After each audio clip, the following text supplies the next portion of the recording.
ये अटैक हुआ है नूर खान बेस पे।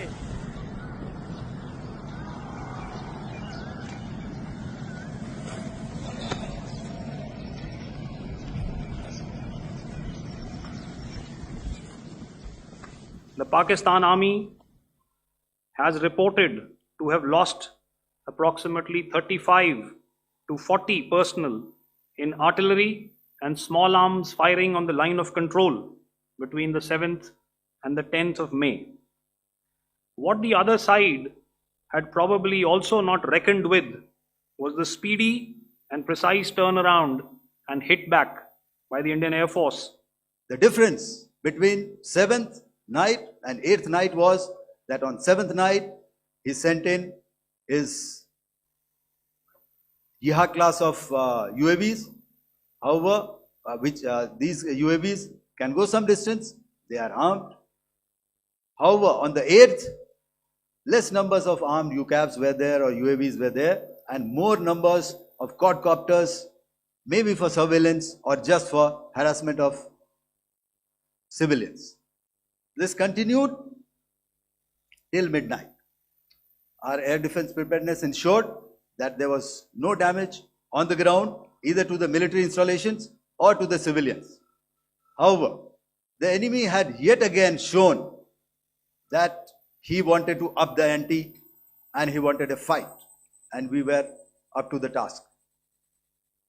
In a measured and calibrated response, we once again targeted his military installations, which included his SAM sites at Malirkant. This also included his surveillance radar sites at Lahore and close to Gujranwala. These were suitably addressed, and thereafter his drone attacks continued even till morning, which we countered, and during the daytime there was some respite. IF response was directed only at military installations, avoiding civilian and collateral damage. I would now like to show you some of the effects that have been achieved as a result of our air operation. The Pasroor air defense system, if you could see, zoomed up view. This is the radar mounted on a high tower. And after the strike, this is what has happened. This radar has been taken out, completely burnt. Next slide, please. The Chunia air defense radar, which was taken out on 7th and 8th. This is the radar site. A blown up photograph, once again, on a tower. Not very clear, but what you see very clearly is the after effect after we have struck. The radar head has been completely decapitated. Next slide, please. Arifwala air defense radar.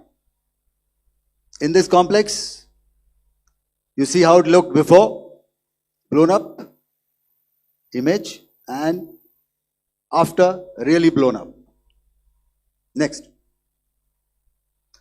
Now coming to Sargodha airfield. Remember, this is one of their important airfields wherein they have a lot of assets, F-16s, other assets which they keep getting, training institutes. And we have stuck this airfield. It is not, if you zoom in here, then one impact point here on the runway and second impact point of our weapon, precision weapon on the runway. And if you see this blown up, repairing going on. Same here. Next. Rahimyar Khan. This is the area we have stuck. A deep strike out here and one complex here. So this is how it looked before, and same, you see a big crater, another crater here, and this complex after strike neutralized. Next. Chaklala airfield, Noor Khan. Once again, a major air base, a lot of their logistic assets out here. This was the chosen complex that we intended to strike and convey a message. Next slide, please. This is how it looked before, and this is how it looked after our strike. Next. Sakkar. We chose the radar site at Sakkar. This is the radar site. And after it was struck, this is the aftermath, completely burnt out. Next, please. Aircraft shelter. This is how it looked before the strike, and this is how it looked after the strike. The roof of the buildings completely caved in and burnt. Next. Polari Airfield. Aircraft hangar. This is how it looked before, and this is how it looked after the precision strike. Next. Jacobabad aircraft hangar, and this is how it looked after. Next. So, ladies and gentlemen, on the 10th of May, in the morning, even as we were getting into a huddle to wargame the events of the previous night, a routine exercise, I received a message on hotline from my counterpart in Pakistan seeking my willingness to communicate.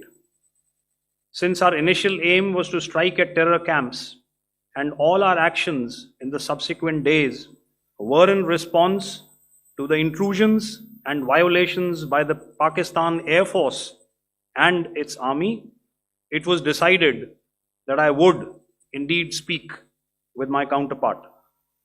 You are already aware, I've seen it being covered on national television, that my communication with the Pak DGMO was conducted at 15:35 hours yesterday and resulted in cessation of cross-border firing and air intrusions by either side with effect from 1700 hours 10th of May, after he proposed that we cease hostilities. We also decided to further speak on the 12th of May, that's tomorrow, at 1200 hours, to discuss the modalities that would enable the longevity of this understanding. However, disappointingly, and must I add, expectedly, it took only a couple of hours for the Pakistan Army to violate these arrangements by cross-border and across the line of control firing, followed by drone intrusions across the expanse of the Western Front. Their planes were prevented from coming inside our border. All right. So we do not have the wreckage with us, but definitely we have downed a few planes. Numbers, we would not like to hazard a guess out here. Okay. I have the numbers, okay, and we are getting into the technical details of it to establish it. So I would not like to put a figure at this time, but definitely there are losses from their side which we have inflicted. Please don't ask. Stage Philip here from the Print. So the social media, the Twitter is abuzz with the fact that we hit a site called Kirana Hills, which is supposed to be the nuclear storage facility. And there is a lot of rumors about Sargodha. There are foreign analysts who've mentioned that the Sargodha attack led to certain leaks. Is there a confirmation that we actually hit Kirana Hills, or we were careful of not to do any such thing? Thank you. Thank you for telling us that Kirana Hill houses some nuclear installation. We did not know about it. Okay. And we've not hit Kirana Hills, whatever is there. Okay. I did not brief in my briefing yesterday. Thank you.